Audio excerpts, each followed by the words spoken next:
आप सभी को राधा वल्लभ श्री हरिवंश। आज के इस सत्र में हम मन को शांत कैसे करना है इसके उपाय पे विचार करेंगे। मन अशांत रहता क्यों है, इसकी गहराई पे भी जाके इसका विश्लेषण करेंगे। और देखो भाई, मन जो है ना भाई, एक मशीन है।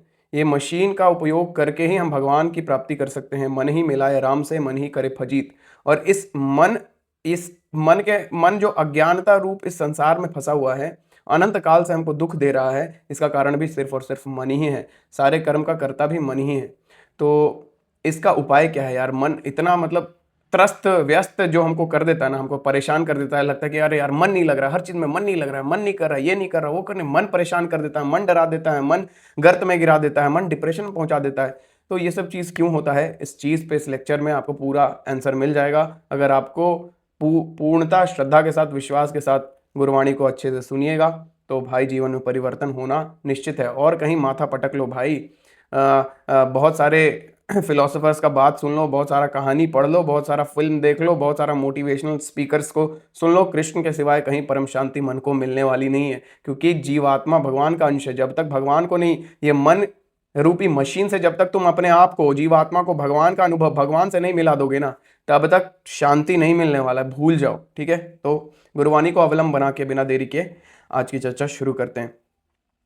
तो गुरुदेव कहते हैं, आज की चकाचौंध भरी आधुनिक जीवन शैली में हमने बाहरी सुख सुविधाओं के अंबार तो लगा लिए हैं, लेकिन क्या हम वास्तव में सुखी हैं? सच तो यह है कि सफलता के शिखर पर खड़े होने के बावजूद हम भीतर से खोखले, अशांत और दुर्बल महसूस करते हैं। सबका कहानी यही है भाई। और हमको ऐसा लगता है कि भाई मेरे पास इतना धन नहीं है, उसके पास उतना धन है, मेरे पास भी उतना हो जाएगा तो हम सुखी हो जाएंगे। नहीं भाई, उसके पास उतना है ना, अगर वो सच्चा है ना तो उससे जाके पूछो। अगर वो सच्चा व्यक्ति है तो उससे जाके पूछो, वो आपको बता देगा भाई कोई फायदा नहीं, वो भी उतना ही त्रस्त है, व्यस्त है और परेशान है। समझ गए ना? तो ऐसा नहीं, जितना संसार बटोरोगे उतना दुखी रहोगे भाई। ये नियम है, फॉर्मूला है, इसको कहीं लिख लो, ठीक है। संसार बटोरना मतलब वही सुख सुविधा जुटाना। हम लोग की किस चीज में लगे हुए हैं, किस चीज में हम लोग को स्कूल जाके क्या शिक्षा दिया, माँ बाप बचपन से क्या शिक्षा दिया भाई? अच्छा पढ़ोगे लिखोगे तो अच्छा कमाओगे, अच्छा कमाओगे तो अच्छी लड़की मिलेगी, अच्छी लड़की मिलेगी तो उससे रास रचाओगे, रास रचाओगे तो 20 गो बच्चा हो जाएगा, उसको फिर वैसे ही पढ़ाओगे, वो भी तुम फिर बूढ़े हो जाओगे, वो तुमको अनाथ आश्रय डाल देगा और फिर तुम मर जाओगे। यही, इसी के लिए जीवन मिला है, यही सीखना बताया जाता है। संसार हमको यही सीखना देता है भाई, पूरा संसार यही सीख देगा। सिर्फ और सिर्फ गुरु, शास्त्र, श्रीमद् भगवत गीता, भगवान की वाणी, गुरुजन, जो रसिक जन हैं, मतलब साधु संत जन और भगवान की वाणी का आश्रय नहीं लेंगे तो संसार का ये जो क्या बोलते हैं उसको, कुत्सित ज्ञान, मतलब उल्टा ज्ञान ही हमको पढ़ाया जाएगा कि भाई जीवन का मतलब यही है कि खूब धन कमाओ और खूब भोग विलास करो। नहीं भाई, इस चीज के लिए नहीं है। इसीलिए सब परेशान है, गलत जगह बुद्धि लगाते हैं ना हम, इसलिए परेशान है, ठीक है। आगे बढ़ते हैं। क्या आपने कभी गौर किया है कि क्यों छोटी छोटी सी प्रतिकूल परिस्थिति हमें विचलित कर देती है? छोटा सा दुख आया नहीं कि छितरा गए। कौन छितराता है? जो भगवान का भक्त नहीं है वही छितराता है। कोई तन दुखी, कोई मन दुखी, कोई धन बिन रहत उदास, थोड़े थोड़े सब दुखी, सुखी राम के दास। जो राम का दास है वही सुखी है, नहीं तो बाकी सब त्रस्त है, व्यस्त है, परेशान है, मर रहे हैं। यह मानसिक अशांति, देखो भाई हम अपना कहानी भी बताते हैं। जब तक भजन नहीं था, जब तक गुरुदेव का आगमन जीवन में नहीं हुआ था ना, ऐसे ही त्रस्त जीवन ही था भाई, एकदम त्रस्त, डिप्रेशन वाला जिंदगी। और अभी बाहर कुछ भी घटे भाई, मतलब नहीं है। चिंतन भगवान का है, चिंतन गुरु का है। भाण में जाए दुनिया, भाण में, लिटरली दुनिया भाण में जाए, कोई मतलब नहीं है, कोई बंधु बांधव नहीं, अपना कर्तव्य कर्म किए, बाकी चिंतन, चिंतन ही हमको फंसाता। बोले ना, मन ही में सोच सोच के हम परेशान रहते हैं। बाकी जो होना हो तो हो ही रहा है। बाकी जो सुख दुख का क्रिया, जो उतार चढ़ाव जीवन में चल रहा है, वो मेरे किए थोड़ी चढ़ रहा है, वो हो रहा है, अपने आप हो रहा है। लेकिन हम जबरदस्ती उसमें अपने मन को फंसा के परेशान हो रहे हैं। नहीं करना है। मन से चिंतन भगवान का होता रहे, बाकी संसार में कर्तव्य कर्म करते रहो, ठीक है। घर में बच्चा बीमार है तो जाके हॉस्पिटल ले जाओ, इलाज कराओ, बात करो। चिंता क्यों करते हो? हैं? चिंता, पैर टूट गया, चिंता रो क्यों रहे हो? इलाज कराओ, प्लास्टर कराओ, रो क्यों रहे हो? पैर कट गया, रो क्यों रहे हो? हैं? तो ये सब चीज हमको नहीं करनी है, ठीक है। हमको सिर्फ और सिर्फ भगवान का चिंतन करना है, बस इसी चीज की चिंता हो कि भगवान का चिंतन ना छूटे, ठीक है। और ये सब चीज समझ में तभी आएगी जब बहुत काल तक सत्संग करेंगे। जब तक सत्संग नहीं है ना भाई, ये सब चीज हृदय में नहीं उतर पाती अच्छे से, ठीक है। आगे बढ़ते हैं। तो क्या आपने कभी गौर किया है कि छोटी सी प्रतिकूल परिस्थिति हमें विचलित कर देती है? यह मानसिक अशांति और आंतरिक शून्यता कोई साधारण समस्या नहीं बल्कि एक गहरा आध्यात्मिक संकट है। मेरे दिमाग में ये विचार चलते रहता है ना भाई, हम आप लोग के सामने उजागर कर देते हैं ना, मेरे दिमाग में ये विचार चलते, कुटिल हृदय कुटिल है ना, स्वभावतः दुष्ट, जो मन है स्वभाव से ही दुष्ट है। ऐसा ही सोचते रहता है ना कि वीडियो हमको छोटा बनाना है, काहे ऐसा सोचता है भाई? आप देखो नहीं देखो उससे हमको कोई फर्क नहीं पड़ना चाहिए भाई, हमको फर्क पड़ता है कि बताओ ऐसा कुटिल हृदय कि हमको फर्क पड़ रहा है कि आप देखेंगे कि नहीं देखेंगे, आप छोड़ के चले जाएंगे। अरे भाई देखना है देखो, नहीं देखना है मत देखो, गुरुवाणी है, मेरे को काम, मेरे को ड्यूटी मिला है, हम अपना ड्यूटी करके और पीछे हटेंगे, ठीक है? अब मतलब भगवान के भजन में लगेंगे, ठीक है? ये भी भगवान का ही भजन है, भगवान की ही सेवा है, लेकिन मेरे को ऐसा लगता रहता है कि पता नहीं कोई नहीं देखा तो अरे भाई यूट्यूब भेजता ही नहीं मेरा वीडियो, तो कोई क्यों देखेगा भाई? मेरा काम है करना, आपका काम है सुनना, अगर आप सुनते हैं हृदय में डालते हैं तो बहुत अच्छी बात है, ठीक है?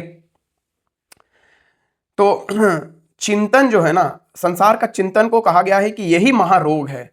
हम जिसे अपना मन कहते हैं और जिसकी इच्छाओं के पीछे भागते हैं, वास्तव में वही हमारी अशांति का जड़ है। मतलब संसार का मन क्या करता है? बाय डिफॉल्ट संसार का चिंतन करता है, धन मिल जाए, बीवी मिल जाए, घर मिल जाए, संपत्ति मिल जाए, यही जो संसार का चिंतन मन कर रहा है बाय डिफॉल्ट।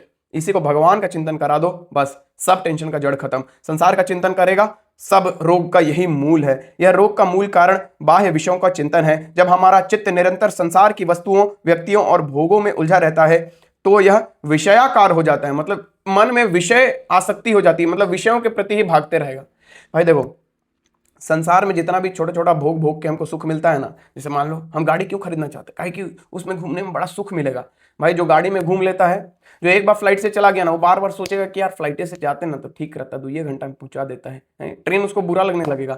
जो बस से, जो ट्रेन से सफर कर लिया उसको बस बुरा लगने लगेगा। जो बस से सफर किया उसको ऑटो रिक्शा से सफर करना बुरा लगेगा। जो ऑटो रिक्शा से सफर किया उसको साइकिल से सफर करना बुरा लगेगा। जो साइकिल से सफर कर लिया उसको पैदल से सफर करना बुरा लगेगा। तो ये जो मन को जो हम सुख देते जाते हैं इसमें अटैच हो जाता है, फिर उसको बार बार वही चाहिए बस। तो संसार में जितना भी सुख है ना, फंसाने वाला, बस फंसा दिए, बस फसल रहो, अनंत काल तक फसल रहो, अनंत काल तक मन में वो संस्कार पड़ा रहेगा भोगने का, वो अनंत काल तक भोगते रहेगा और जीवन मरण का चक्कर जो है चलते रहेगा। भगवान का झोली में थोड़ी कमी है, लो जन्मते रहो मरते रहो, लो खेलो भगवान के माया में, खेलते रहो, रोते रहो, बिलखते रहो। तो ये चीज है संसार का चिंतन का रोग, ठीक है?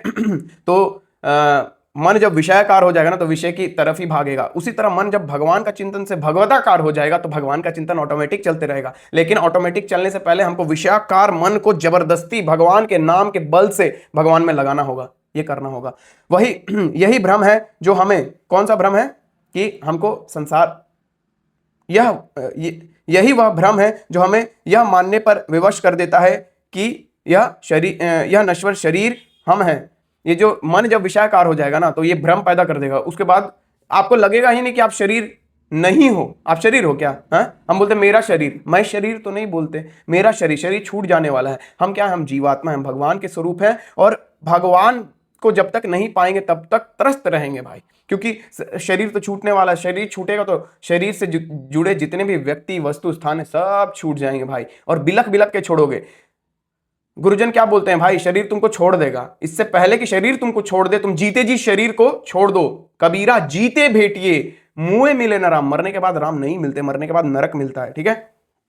तो विषयाकार जब मन हो जाता है तब ये हमको शरीर मानने पे, मतलब हम जीवात्मा से हम शरीर हो गए, अपने आप को शरीर मान लिया, बस ये सबसे यही जड़ है, यही मूल है। और ये बहुत मतलब गहरा आध्यात्मिक बात है कि अपने आप को शरीर मान लेना। हमको क्या करना है भाई? हमको भगवान का नाम जब सीधे सीधे करना है, संसार का चिंतन ना बने, भगवान का नाम जब करते रहे। भगवान का नाम चेतन शक्ति है भाई, दिव्य है, उसको सांसारिक नाम से कंपेयर मत करना, है ना? वो संसार का चीज नहीं है, वो दिव्य है, वो दिव्य लोक का चीज है। मृत्यु लोक ही सब कुछ नहीं है। हम ये मान के बैठे कि मृत्यु लोक ही सब कुछ है, नहीं भाई, नहीं है। मृत्यु लोक मरने के बाद खत्म, इस लोक से इस लोक का खेला खत्म। अब जाइए नर्क भोगिए, स्वर्ग भोगिए, फिर नर्क स्वर्ग भोग के फिर आइए मृत्यु लोक में। अब स्वर्ग में रहेंगे तो बोलेंगे कि स्वर्गे, बस स्वर्गे भरे। माता के गर्भ में जब हम रहते हैं तो यही ना सोचते हो कि यही दुनिया है, यही दुनिया, इतने दुनिया है। अरे भाई नहीं नहीं, बाहर निकले तो पता चला ना इतना दुनिया है। उसी तरह संसार से जब बाहर जाओगे तब पता चलेगा। संसार से बाहर का अनुभव अपने से नहीं जा सकते, गुरुजन ही कराएंगे, क्योंकि वो बाहर हैं। जो बाहर गया है, जो संसार से बाहर है, जो संसार के विषय वस्तुओं आसक्ति से बाहर है, जो जिसका हृदय निर्विकार हो चुका है, जो जिसका हृदय भगवान में समर्पित हो चुका है, जानत तुम्हें तुम्हें हो जाए। हम अपना स्थिति नहीं बता रहे हैं, हम गुरुवाणी इसीलिए पढ़ते हैं ताकि इससे मेरा फायदा हो, सुन सुन के मेरा रिपीट एंड रिवाइज करते करते मेरे दिमाग में मन में बैठ जाए। उसी तरह हम इसका वीडियो बना देते हैं ताकि आप भी सुनेंगे तो आपका भी फायदा होगा भाई। हरी चर्चा तो भाई सबका फायदा ही करने वाला है, सबका मंगल ही करने वाला है, लेकिन दिमाग बैठता किसको है कि ये बात। ठीक है, तो आगे बढ़ते हैं। तो हम शरीर नहीं है बस, ठीक है। हमको भगवान का चिंतन बनाए रखना है, हमको भगवान का नाम जप से मतलब है, हमको संसार का चिंतन नहीं करना है, संसार में हमको बस कर्तव्य कर्म करना है। ये हम आपको बता दिए कि कैसे जीवन यापन करना है, जीवन में जो कर्तव्य कर्म हमारे सामने आ रहा है उससे असंग रह के कैसे काम करना है, इसका हम आपको ट्रिक बता दिए। फिर से एक बार आप वीडियो देखेंगे कि नहीं देखेंगे इसका चिंता किए बिना, वीडियो लंबा हो जाएगा इसका चिंता किए बिना। इस चीज को हम फिर से रिपीट कर देते हैं कि भगवान का चिंतन, हम भूलिए गए जो बोल रहे थे, अच्छा कोई बात नहीं, आगे याद आएगा तो बोल देंगे। जिस दिन हम विषयों के चिंतन से निवृत्त हो जाएंगे, हमें अपना वास्तविक स्वरूप शरीर से उतना ही अलग दिखाई देगा जितना हमें दूसरों का शरीर दिखाई देता है।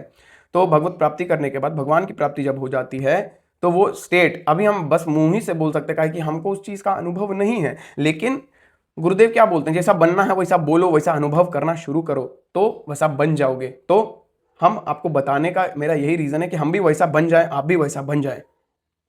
तो होता कैसा है कि जब हम भगवान का चिंतन करते हैं ना, तो हम अपने वास्तविक स्वरूप जो जीवात्मा है उसका अनुभव हमको हो जाता है। फिर ये शरीर उतना ही दूर हमको दिखने लगता है जितना कि हमारा शरीर से दूसरा शरीर अभी हमको दूर दिख रहा है। अभी हम दूसरे को दूसरा मानते हैं ना, उसका अपना शरीर नहीं ना मानते, उसी तरह ये शरीर भी हमारा नहीं है भाई। ये शरीर भी जड़ है, ये प्रकृति का शरीर है, हम अप्राकृत तत्व हैं, हम जीवात्मा है भाई। जीवात्मा ना कभी मरता है ना कभी जन्मता है, जब से भगवान है तब से जीवात्मा है। भगवान हमसे सीनियर नहीं है, जब से भगवान है तब से जीवात्मा है। जीवात्मा ना जन्मता है ना मरता है, हमारा स्वरूप जीवात्मा का है। लेकिन इसको बार बार बोलो, बार बार अपने मन में बैठाओ तो इसका धीरे धीरे अनुभव होने लगेगा। ठीक है, भगवान दया करके अपनी कृपा शक्ति से इसका अनुभव करा देंगे। ठीक है, तो ये चीज बता दी कि भाई इस परम सत्य तत्व का हमको अनुभव करना है। ठीक है, अब हम लोग बाहरी प्रदर्शन में तो लग जाते हैं कि कोई हम अपना बता रहे हैं भाई, आपका नहीं बता रहे हैं। हम जब मंदिर जाते हैं तो सोचते हैं कि यार तिलक कंठी धारण किए हैं, लोग हमको बोले पंडित कि हम बहुत बड़का भगवान का भक्त, अरे भगवान का भक्त आया, आइए फूल लाइए, अरे अरे ये चाहता है मेरा हृदय, ये चाहता है, सच बता रहे हैं आपको, भगवान कसम खा के बता रही, चाहता है कि लोग वाहवाही करें, आया भक्त आया, भगवान का भक्त आया, इसका पैर पूजो, ऐसा चाहता है मेरा हृदय। तो ये जो बाहरी प्रदर्शन है और आंतरिक चिंतन है, उसका अंतर गुरुदेव बता रहे हैं। अध्यात्म के मार्ग पर हम अक्सर बाहरी वेशभूषा और कर्म कांडों को ही अंतिम उपलब्धि मान लेते हैं। साधना का वास्तविक अर्थ है अनन्य चिंतन। चिंतन चित्त का काम है, ठीक है, या आप यूं समझिए मन का काम है, चिंतन मनन करना मन का काम है। तो जैसे मन बिना सोचे, आप देखिए ना, बिना सोचे आप को सोचवा रहा है ना कि यार धन कमाना है, धन कमाना है, धन कमाना है, धन कमाना है, तो दिन भर उसी के पीछे लगे हैं। चिंतन, जो लड़का नया नया प्रेम करता है तो कैसे बैक ऑफ द माइंड खाना खा रहा है, अरे यार उसके साथ घूमेंगे कितना मजा आएगा, अरे यार वो ऐसे बोलेगी कितना मजा आएगा, अरे उसका बाल, अरे उसका आंख, अरे उसका मुस्कान, कैसा लगता है सोच सोच के, लगता है ना ऐसा ही। तो वही चीज, वही है चिंतन। तो वो जो चिंतन संसार का कर रहा है ना, तो संसार को पाने के पीछे भागेगा। उस तरह जब भगवान का चिंतन करेगा तो भगवान को पाने के पीछे भागेगा। भगवान का चिंतन स्वाभाविक नहीं हो सकता, बाय डिफॉल्ट संसार का ही चिंतन होता है, क्योंकि अनंत काल से संसार भोगने का मन को आदत है, मन पे अनंत काल से संस्कार भोगने का इंप्रेशन पड़ा हुआ है, इसलिए वो संसार की तरफ ही जाता है। तो भगवान की तरफ जाने के लिए सबसे बड़ा जो क्या बोलते हैं हृदय पे चोट है वो है भगवान का नाम जप। राधा वल्लभ श्री हरिवंश, राधा वल्लभ श्री हरिवंश, राधा वल्लभ श्री हरिवंश, राधा वल्लभ श्री हरिवंश, ठोकाते ठोकाते ही सही मार्ग पे जाने लगेगा। ठीक है, तो अनन्य चिंतन मतलब वो, अनन्य मतलब क्या, न अन्य मतलब अन्य का चिंतन ना हो, सिर्फ और सिर्फ भगवान का हो। एक क्षण के लिए भी हम सोचते हैं कि थोड़ा सा मंदिर चल जाते हैं तो भगवान का भजन हो गया, अरे भाई नहीं, अखंड चिंतन, तैल धारावत, तेल का धारा देखते हैं ना गिरते हुए, कैसे गिरता है, एकदम अखंडित, एक उसमें खंड, टुबुक टुबुक पानी की तरह नहीं गिरता, तेल देखे ना एक लाइन में गिरता, उसी तरह तेल धारावत भगवान का चिंतन हो। राधा वल्लभ श्री हरिवंश, राधा वल्लभ श्री हरिवंश। कोई कर्म कर रहे हैं भगवान के लिए कर रहे हैं, भगवान ने सेवा दिया, भगवान का कर्म करके भगवान को समर्पित,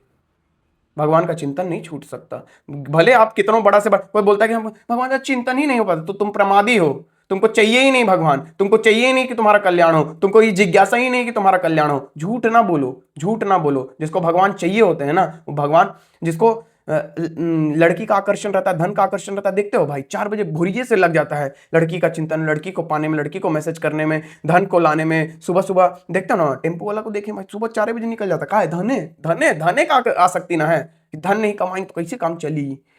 बिजनेसमैन सब नींद का गोली खा खा के सो रहा है, नींद नहीं आ रहा, कहा है? धन का चिंतन करते करते। और कैसे हो, और जो जो कमा लिए हैं उसको संरक्षण कैसे हो, जो कमाए हैं वो गंवा न दें, जो कमाए हैं वो और बढ़ा लें, यही सब ना सोचते रहता है। तो क्यों? क्योंकि कामी नारी प्यारी जिम, लोभी प्रिय जिम दाम। उसी तरह भगवान राम भी हमको प्यारे लगने लगे। तुलसीदास जी बोल रहे हैं कि कामी को जैसे नारी प्रिय होती है, लोभी को जैसे धन प्रिय होता है, वैसे ही प्रभु आप मुझको प्रिय लगते रहें, ऐसा आशीर्वाद दीजिए। तो भगवान से जब प्रेम हो जाएगा ना, तो ऑटोमेटिक, जब तक नहीं होता प्रेम तब तक नाम जप का थपेड़ा इस मन को देते रहो। भाई मन बहुत बदमाश है, स्वभावतः दुष्ट, स्वभाव से ही दुष्ट है, बाय डिफॉल्ट दुष्ट है। बाय डिफॉल्ट मतलब समझते हो ना? कि मतलब प्रोग्रामिंग ही किया गया है कि वो दुष्ट स्वभाव का ही रहेगा, नागे रहेगा वो। उसको थपेड़ा मार मार के आप साधु बनाओगे, उस मन को साधु बनाओगे, नहीं तो तब तक वो दुश्मन ही रहेगा आपका। ठीक है, तो सबसे बड़ा दुश्मन ये मन ही है भाई। मन ही मिलावे राम से, मन ही करे फजीत। अनंत काल से यही हमारा फजीत करते आ रहा है, दुख में डालते आ रहा है। समझ गए? आगे बढ़ते हैं। हमको बार बार ये रहता है कि वीडियो बड़ा बन जाएगा। ये आज बड़ा बनाएंगे बेटा वीडियो, आज 1 घंटा का वीडियो बनाऊंगा मैं। 18 मिनट हो गया, 1 घंटा का वीडियो बनाऊंगा आज मैं। ठीक है, तो अनन्य चिंतन। अनन्य मतलब न अन्य, मतलब दूसरे का चिंतन नहीं, सिर्फ और सिर्फ भगवान का चिंतन। दूसरा मतलब कौन? संसार का चिंतन ना होने पावे, ना होने पावे, संसार का चिंतन नहीं। जैसे फॉर एग्जांपल हम आपको एक छोटा सा एग्जांपल देके बताते हैं। मान लो कि आपका पैर टूट गया। ऐसा ना हो, हम ऐसा मनाते नहीं, बस जस्ट इमेजिन आपका पैर टूट गया। तो अब पैर टूट गया, आप चल कैसे पाएंगे? अब बाहर कैसे घूमेंगे? अभी देखो मन कैसे फंसा रहा है आपको। अब बाहर कैसे जाएंगे? अब घूमेंगे कैसे? बाइक नहीं चला पाएंगे, दोस्तों के साथ घूम नहीं पाएंगे, पार्टी नहीं कर पाएंगे, स्कूल नहीं जा पाएंगे, मस्ती मजा नहीं कर पाएंगे। डिप्रेशन पहुंचा दिया। ठीक है, टूटा ही है, अब कट जाए तो घनघोर डिप्रेशन। कौन पहुंचा रहा है? चिंतन कौन करवा रहा है? मन। अब पैर टूट गया, भगवान की इच्छा थी, भगवान ने तोड़ा, उससे मेरे को मतलब नहीं है। अब सत्संग करेंगे, अब नाम जप करेंगे, राधा वल्लभ श्री हरिवंश, राधा वल्लभ श्री हरिवंश। चिंतन ही मत होने दो। ऑपरेशन करके, अरे भाई दर्द में नहीं ना हो, जब तक दर्द हो तब तक हम समझ सकते हैं कि चलो तुम्हारा चिंतन नहीं चल रहा, लेकिन तब भी नाम जप, राधा वल्लभ श्री हरिवंश, राधा वल्लभ श्री हरिवंश, राधा वल्लभ श्री हरिवंश। थोड़ी ना डॉक्टर आपको बिना इंजेक्शन दिए आपका हड्डी जोड़ देगा। हाँ, थोड़ा बहुत दर्द होगा तो दर्द थोड़ा बहुत ना, कितना 1 घंटा 2 घंटा ऑपरेशन करेगा, उसमें दर्द होगा, उसको सह लो। उसके बाद भगवान का निरंतर चिंतन जारी रखो, उसके बाद तो दर्द नहीं ना देगा। बेड पे लेटे लेटे खूब दबा के सत्संग करो। ये हम आपको एक एग्जांपल दे रहे हैं कि कैसे भगवान का चिंतन करना है। चिंतन पैर टूटने का ना हो जाए। मन कैसे आपको ले जाएगा चिंतन की ओर? पैर टूट गया, अब ये करेंगे, कैसे होगा, ये कैसे होगा, वो कैसे होगा, कभी ठीक नहीं हुआ तो, ठीक नहीं हुआ तो पैर टेढ़ा जोड़ दिया तो डॉक्टर ये कर दिया तो वो कर दिया तो, अरे भाई जो करेगा करेगा, जो प्रारब्ध अनुसार होना होगा वो हो के रहेगा। ये बात मान लो भाई, जो चीज होना है ना वो हो के ही रहेगा। तो उस पर हमको ध्यान नहीं देते हुए भगवान का चिंतन निरंतर चलता हो। हम मानते हैं भाई ये चीज कठिन है, हम ऐसा नहीं बोल रहे कि ये चीज आसान है, हम अपने लिए भी बोल रहे हैं, मेरे लिए भी कठिन है भाई। हम ये नहीं बोल रहे कि आपके लिए बहुत कठिन है, मेरे लिए बहुत आसान है, हम तो बड़ा बहुत बड़का सिद्ध महात्मा, मेरे साथ बोले ना लतखोर आदमी तो कोई है नहीं, लेकिन फिर भी दोनों के लिए कठिन है ना। तो दोनों मिलके भगवान का नाम जब करने का प्रयास करो भाई। शरीर कितना दिन रहे, मान लो स्वस्थ ही है, आप 90-100 साल के हो जाओगे तब शरीर तो छोड़ना पड़ेगा ना भाई, एक ना एक दिन। छोड़ने से पहले ही छोड़ दो। कबीरा जीते भेटिए मुँह मिलन राम। तो बाहरी चेष्टाएं तब तक फलदायी नहीं होती जब तक आंतरिक विषय राग का त्याग न किया जाए।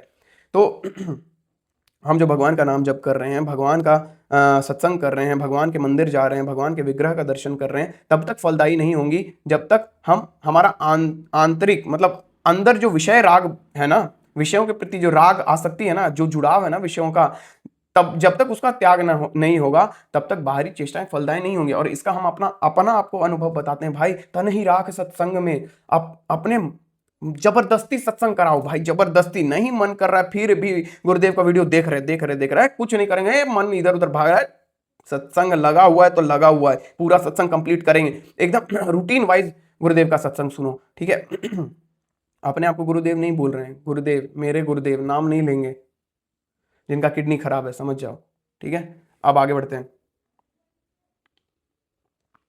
तो जब तक चित्त की मतलब मन की गति, जब तक मन की गति अखंड रूप से प्रभु की ओर नहीं होती, तब तक परमानंद की अनुभूति संभव नहीं है। और देखो भाई, आप सत्संग करोगे ना तो भगवान का चिंतन होने लगेगा, ठीक है।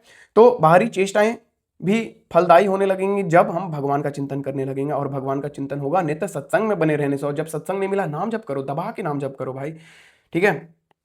और इसके बाद वाला वीडियो में हम आपको बता देंगे कि नाम जप करने से पहले क्या चीज अपने मन को समझा दो, ताकि नाम जप दृढ़ता से वो करे, प्रेम से करे। नहीं तो भाई पटक के फेंक देगा आपको। मन कोई मजाक की वस्तु नहीं है भाई, उसको खाली आप पीटते ही रहोगे ना तो आपको ऐसा पीटेगा ना कि सीधे गर्त में घुसा के छोड़ देगा, समझे। इसीलिए डिप्रेशन में घुसा देगा आपको सीधे। इसीलिए मन को कभी कभी थोड़ा दुलार प्यार का भी जरूरत होता है, ठीक है। जो शास्त्र विधि के अनुसार दुलार है वो दे दो, थोड़ा सा घुमा दो, थोड़ा सा खिला दो, थोड़ा सा पिला दो, थोड़ा सा नचा दो, थोड़ा सा कीर्तन करा दो, ठीक है। लेकिन हर चीज में भगवान को घुसेड़े रहो, भगवान को अपने सामने प्रकट किए रहो, ठीक है। आगे बढ़ते हैं।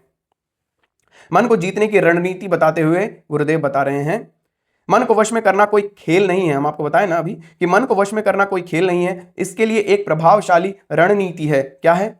बालक और दंड का उदाहरण। मन एक जिद्दी बालक की तरह है, बालक बच्चा, ठीक है। इसे प्यार, प्रियालाल के नाम का स्वाद और उनके स्वरूप का सुख देकर फुसलाना भी पड़ता है, और दंड का भय भी दिखाना पड़ता है। मतलब देखो भाई, इसको प्यार भी दो कभी कभी। जैसे मन चाह रहा है कि अरे यार बहुत भजन सत्संग हो गया, कीर्तन हो गया, और मन बहुत जोर से भाग रहा है इधर उधर, थोड़ा घुमा लाओ इसको, थोड़ा बाहर का वातावरण दिखा लाओ। लेकिन भगवान को घुसेड़े रहो, ये भगवान ने रचना की, कितना सुंदर मेरे लिए तो की है। इसको कोई शरबत पीने का मन है, आइसक्रीम खाने का मन है, अरे भगवान ने ही तो ये आइसक्रीम बना के दिया मेरे लिए, मेरे शरीर पोषण के लिए, ताकि हम भगवान का भजन, हर चीज में भगवान को घुसेड़े रहो, भगवान को भूलो नहीं, और मन को भी मजा दिलाते रहो। तो ऐसे करके मन को बहला फुसला के भगवान के भजन में लगाया करो। और कभी कभी होता है कि नहीं, अब मास्टर बेट कर लेते हैं, अब लड़की की तरफ भाग जाते हैं, ये सब जो शास्त्र विरुद्ध आचरण है, वहां पे दंड। ए मन, तुमको देंगे नहीं। तुम बोलो कि अभी तुम 10 मिनट नाम जप कर लो, आधा घंटा नाम जप कर लो, 1 घंटा का सत्संग सुन लो, उसके बाद तुमको घुमाने ले जाएंगे, तुमको अच्छा अच्छा चीज पवाएंगे, गुपचुप चाट पकौड़ी पवा देंगे। लेकिन जो लड़की के पीछे भागे, लड़का के पीछे भागे,